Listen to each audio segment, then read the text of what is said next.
Hello everybody, and welcome back to Hyperdimension Neptunia 3, retranslated. We are on episode 99. Crazy to think that we are almost at 100 episodes. In this episode, we are going to be accomplishing some quests in order to make more items for development. Afterwards, we shall progress with some non-story related cutscenes. The reason behind these cutscenes is because they are DLC cutscenes. Overall, I am finding myself enjoying the Neptunia series more and more as I keep playing it. Especially because of the new style for the series, the post-commentary style. While originally I wasn't all for it because I wanted to do live commentaries, it just made editing and production of video quality so much better in the long run. In addition, on the bottom you see my team is now Neptune, Kampa, Mina, and Jingujike. The reason for this is because while doing the V2 versus V2R races, I have come to an epiphany that my original battle style was suboptimal. I do not know what the best team in Hyperdimension Neptunia Rebirth 3 is, but what I do know is this team that I am rocking with is now a lot stronger than the team that I was originally using at earlier points during the series. This next fight is against another form of the Ancient Dragon. This time around, it is the Sealed Calamity.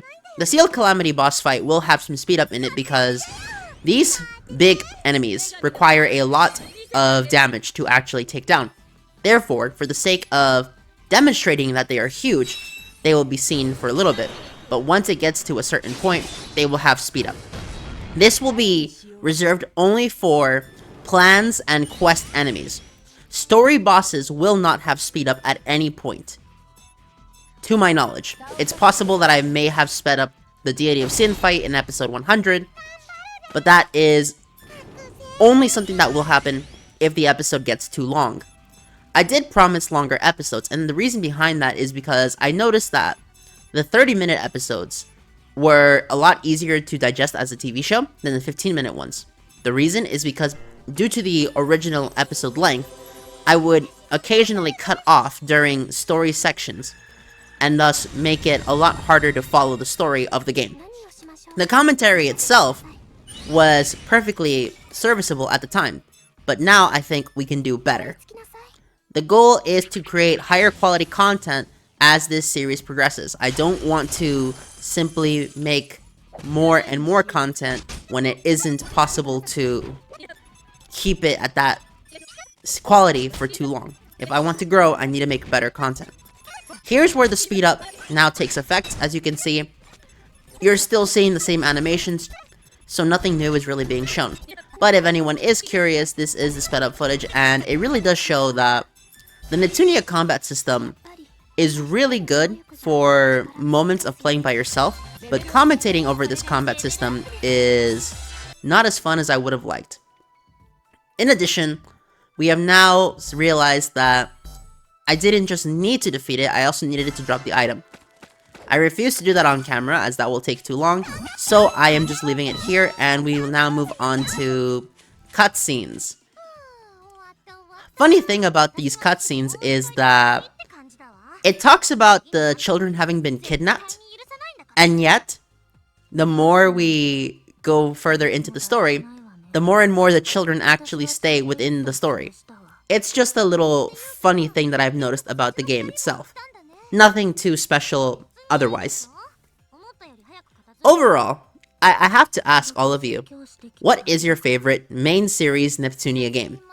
By main series, I'm talking about the main series, numbered entries, and the remakes. Therefore, the eligible titles are Hyperdimension Neptunia, Hyperdimension Neptunia Mark II, Hyperdimension Neptunia Victory, Hyperdimension Neptunia V2, Hyperdimension Neptunia Rebirth 1, Rebirth 2, Rebirth 3, V2R, and even though they're not number entries, I will also say that Cyberdimension and Sisters vs. Sisters will be eligible for this list. Please let me know, because I am very curious to see which Neptunia game is your favorite of the main series. If we allow spin-offs, then it would just be easy to create a list that has various inputs but not enough for the overall game. because there are some spin-offs that I think can rival the main series in terms of quality. The two of them are Super Neptunia RPG and Super Dimension Neptune vs. Sega Hard Girls. That game is also one that I find excellent, and I have gone on record calling it the true Rebirth 4. Because it really does seem like a spiritual successor to that formula. Just done really well. Here's where I start laughing my ass off during this commentary, because we notice, even Neptune here notices, hey, they've all been kidnapped. Histoire even says they've all been kidnapped, but then we're gonna see them all in the cutscenes that take place right after. I know that's a issue with the DLC, and isn't something that should appear during the main game. It's just something funny.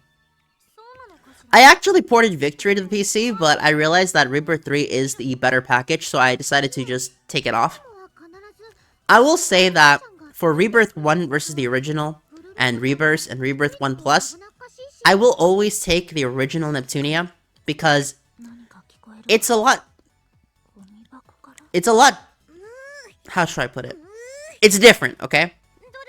It's a different game from the actual remakes, as Rebirth 1, Rebirth 1 Plus, and Reverse just feel like a really polished version of the current series. Whereas the original game really does seem to be different in so many ways, including dungeon design and the combat system, that it is its own separate entity to me. Regarding Mark II and Rebirth 2, I will always take Mark II. Don't get me wrong, the Rebirth 2 editions are really nice. If you only care about the pure editions, then Rebirth 2 is the better package, but in terms of the writing and the tone, I think Mark II is superior in every way. Graphically, I have to admit that it is a lot cleaner on the Vita games. In terms of pure quality graphics, I think that the PS3 games are better. Now, on to Rebirth 3, I will say that this time I can't defend the original Victory. Going back and having played Victory on the PS3, I can say that I enjoy the Rebirth game more. Yes, it is closer to a handheld and much harder to marathon than Victory, but the production value and higher quality graphics make it worth it. Sure, the polygon count is higher on PS3, but in terms of the artistic style, this one wins. Despite being the same art style, due to the higher resolution, it does help. Especially when you get these on PC, because once you get these on PC, it just looks even cleaner. V2 versus V2R. If you are a technical player, get V2. If you like the main system of combat for Neptunia for the most part, then V2 is the better game. My apologies. For the technical player, I recommend V2R. Now, regarding just games that are really good in the Neptunia series, I can say that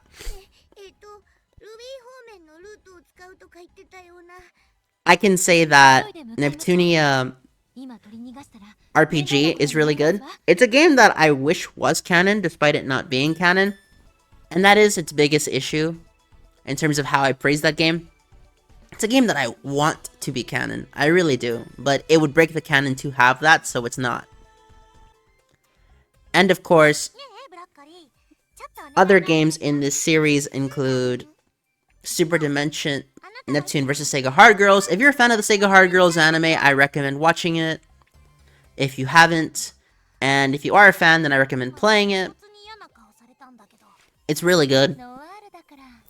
And playing the game itself, I think that it has the best movement of Neptunia in the overworld. Combat-wise, I still think Sisters vs. Sisters has the best pure combat.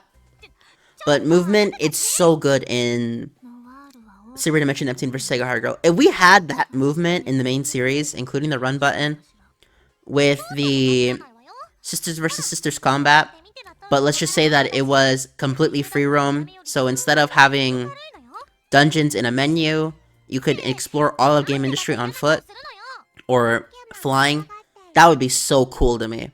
I would just enjoy that so much. I don't know about anyone else here, but I do think that Neptunia's world is fleshed out enough that we could have a hypothetical free roam open world, and if not open world, then open zone type of game for the series. If we do open zone, then I guess each nation will be its own zone. And then if we want to do it with open world, then we can just explore the entirety. The world is big enough, and there's definitely enough to do in Neptunia that you could do it. And since the game is so hellbent on side quests, I think you could find a way to fit it in. And I think it would allow for far more enjoyment of traversal. Sisters vs. Sisters had that moment where you explored all of Planetoon. That's exactly what I'm thinking. Just that, but on a large enough scale that it could be its own game. I would be so down for that, and I don't know about anyone else, but that's just how I see it. Now, Game Maker Revolution is a game I'm looking forward to. We're going to be doing that on PC, and we're also going to be doing Pal World, although the first episode of Pal World will have already been streamed by the time you see it. That's how I see it. Back to the actual game, you'll notice that there is a lot going on that is not plot relevant, and this is where I think Victory and Rebirth 3 fails, where Mark II and the original Neptunia don't. Mark II and the original Neptunia, even if you install the DLC gets interwoven into the plot, which makes it a lot easier to enjoy. But here in Rebirth 3, it distracts from the main plot so much that I think I have to say it. You will have a better time in Rebirth 3 if you don't have DLC. Yes, there's more content in Rebirth 3 with the DLC, but I think you should install the DLC after you beat the main campaign. Because if you do it during, like I'm doing it for this series, it makes this game drag. Yes, we do finish Chapter 5 in this episode. Actually, no, in the next episode we finish Chapter 5. But that's about it. This game in of itself is just so long that it does have the issue of dragging out. I may have uploaded the first episode in February of 2022. My bad. February of 2023. But I recorded the first episode in June of 2022. It has been almost a year and a half, and this series is still ongoing. I know that Neptunia are RPG, and because they're RPG, they're really long games. But this is getting ridiculous. I still want to do the 100% thing for this game, but I really do question what that entails. Because if this game for the main campaign is that long, what is a 100% trip through this? 100% doesn't mean all trophy, 100% means all content. There's a difference. So there's an achievement that requires me to lose to a Dagu that will not count for 100%. Once more, we have Nepgear being mistreated, but I think that it's because I've been playing this long enough that I'm no longer susceptible to it. I've grown completely numb to the concept of Nepgear being mistreated in this series. But that's only in this game, because once we get to V2, Nepgear gets treated so well. Also, wasn't IF kidnapped? I know I joke about it, but seriously, the fact that she was kidnapped, but now she's here in the cutscenes, really does hinder where the DLC, really does show where the DLC hinders the original plot. Mark II had something like this. The only difference is that the DLC cutscenes were actually woven into the narrative in a way where they didn't interrupt the main plot. And in the case of the original Neptunia, the cutscenes were so ridiculously out of order that you wouldn't know that it interrupted the plot. Admittedly, it is weird how the original Neptunia's cutscenes for the DLC characters didn't involve Neptune. It was an IF show through and through. I get Idea Factory is the big honcho that runs stuff, but if you really analyze the original Neptunia, while the main character definitely is Neptune, the story is somewhat told through IF's eyes. IF, Kampa, and Neptune being the three main characters of the original game is true, but IF really does so much in the original game that sometimes I question if she's the main character, and if Neptune is just the Gatsby of this story. For those of you who never read Great Gatsby, in The Great Gatsby, we could say that Gatsby, Jay Gatsby, is the main character, but the character that we follow throughout the whole story is Nick Carraway. In a way, Neptune is Gatsby and IF is Nick. I guess Compa would be Daisy, but we're not gonna go that far because I'm not about to say that the Neptunia story is on the level of one of the great American novels. But the comparisons can be made here, which makes it a lot easier to discuss. Also, CyberConnect 2 is Naruto. Okay, I don't care what anyone says. This character is so blatantly Naruto, it's funny. Some people can tell me it's not, but I think it is. Overall, the more I play this, the more I don't like the jersey dress. There's something about the parka that's so iconic to the series that I just can't look at the jersey dress completely the same ever again. It's a good outfit, but it's not perfect. In addition, I think that I'm gonna start skipping the unvoiced cutscenes, because for the most part, while they do add to the story, they don't add enough to the story that I think they are worth continuing to view. Especially since I've stopped doing that thing where I just read the cutscenes. Because if you go back and look at the Sega Hard Girls Let's Play, rewatching that, when I'm reading the cutscenes, that gets to the point of hindering the pacing.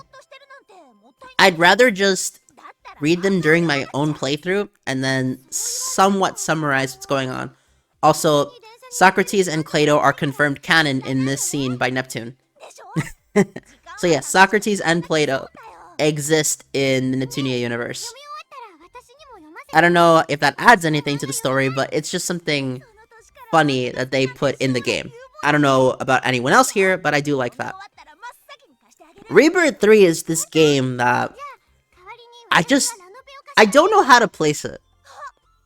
On one hand, I think it's better than its console counterpart, which is a first for me, considering that I think that the console games for this series tend to be better than the handheld ones. But on the other hand, it's so long. And these cutscenes are so long. Look, I gave crap to Sony for their first-party games like God of War Ragnarok, for having cutscenes that just drag and drag and drag the pacing. But there's something about Neptunia that I just don't hate. The cutscenes, I like watching the cutscenes in Neptunia. Maybe it's because I'm a fan of visual novels, but because of games like God of War or Ragnarok, I just feel like a hypocrite whenever I criticize how long the cutscenes are in those games. Or Life is Strange 2. Life is Strange 2 is 90% cutscene and maybe 1% gameplay and 9% music. I assume. That game is mostly cutscenes through and through. And it's like Heavy Rain, honestly. It's a movie game. And that's my critique of those kinds of games. But when Neptunia does it, I don't know, I just don't hate it. Maybe it's because I know in the back of my mind I can skip all of this. And when skipping it, it's honestly not that bad. It's really fun to just play a Neptunia game skipping cutscenes and trying to see how far you can go in a short amount of time. If you're able to actually beat the whole game, that's impressive. And it might also have to do with the fact that I know a lot of these references now in the Neptunia series.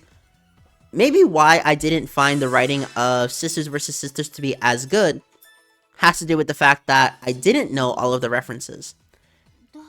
Mostly because I stopped watching anime at that level, okay? I used to be watching anime every day. And I mean every day. Watch entire seasons of series, okay? Watch 12 episodes in one day. I used to for real do that. Back when I was a middle schooler and high school and had a bunch of free time. But nowadays, I just can't, okay? I feel like I've seen enough anime that I can rewatch the stuff I already watched and still find something new. And because it's been enough time, it's possible that I could have even forgotten a lot of the series that I've been watching. For example, we all know that 5PB is based off the actual company that produces records for the game.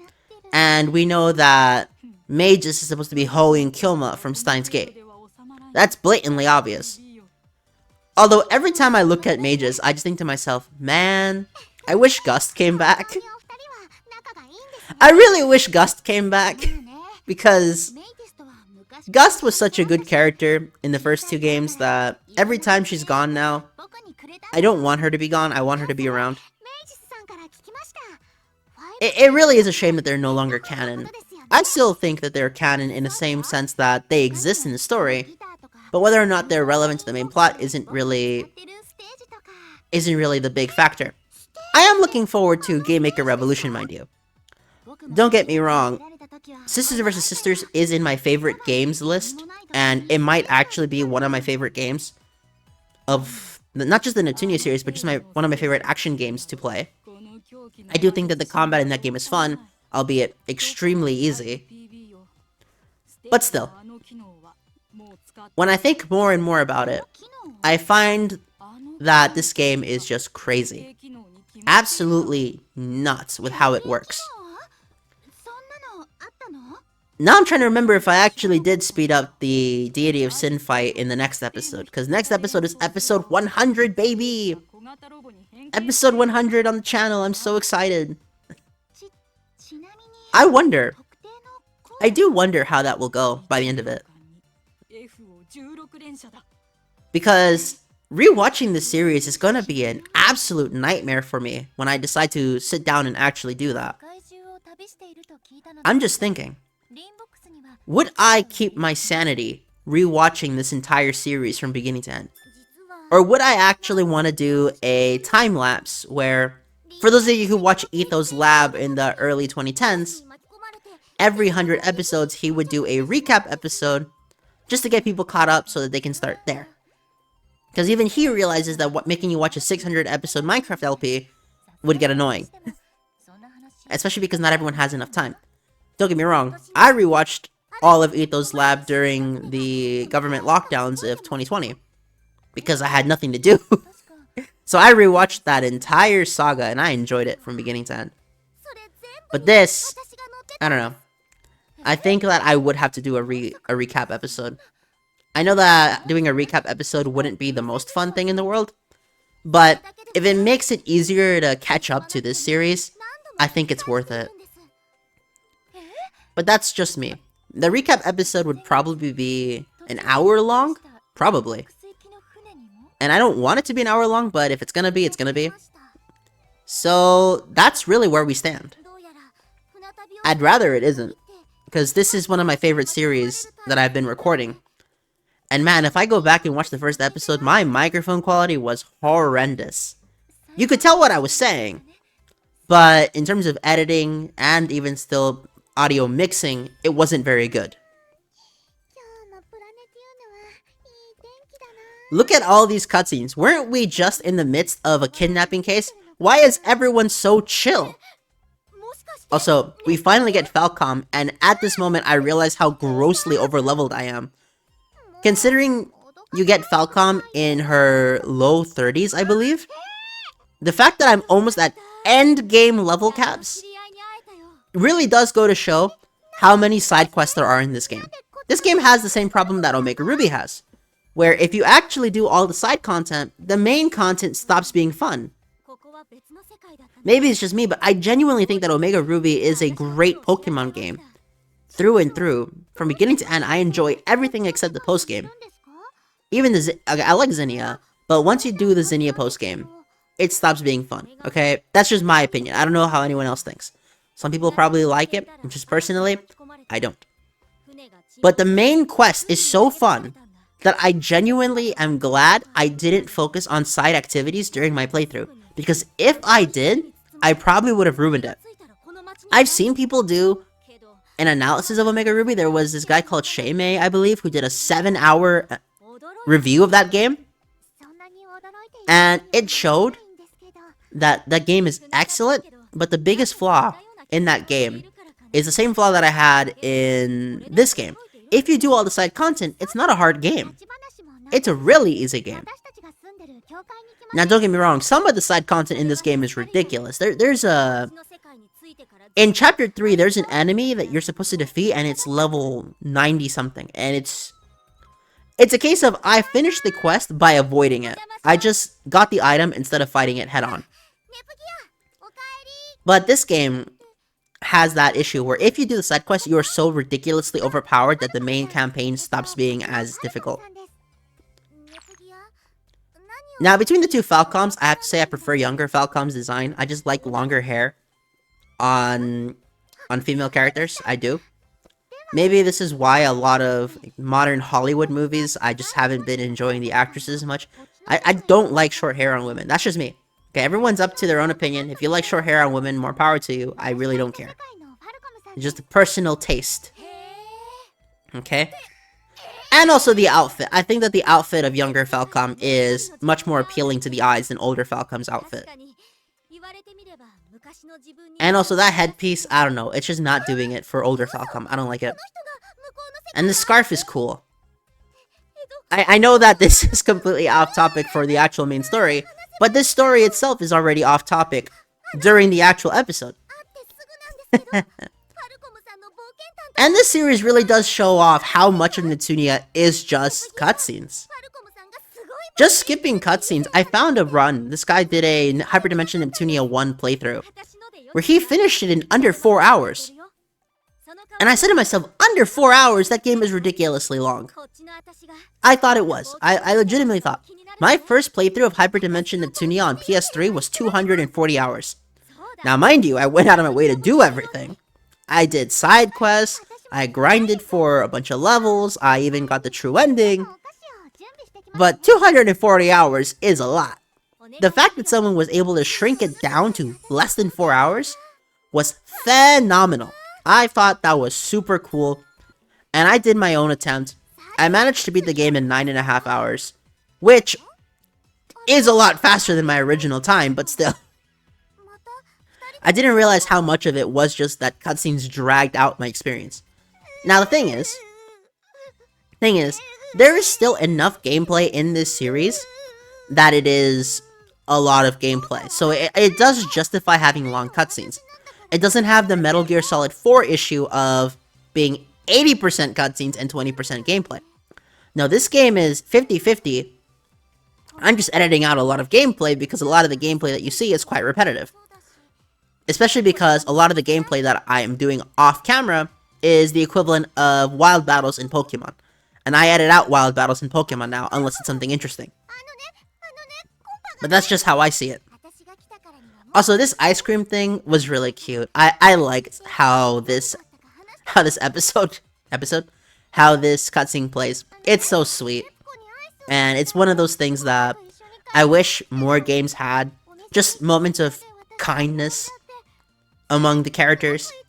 We don't always need every scene to be this super intense scene. I prefer a more serious story through and through. I think this is why my favorite stories in... What's a series that has funny and serious stories? Okay, Sonic, for example.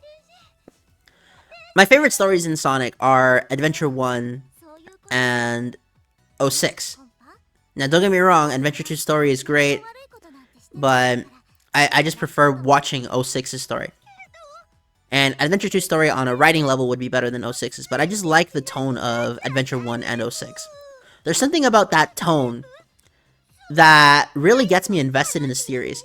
The thing about Adventure 2 is that it gets so ridiculous that it stops being something that tonally I enjoy as well. Don't get me wrong, the gameplay in Adventure 2 is phenomenal, but it's the tone.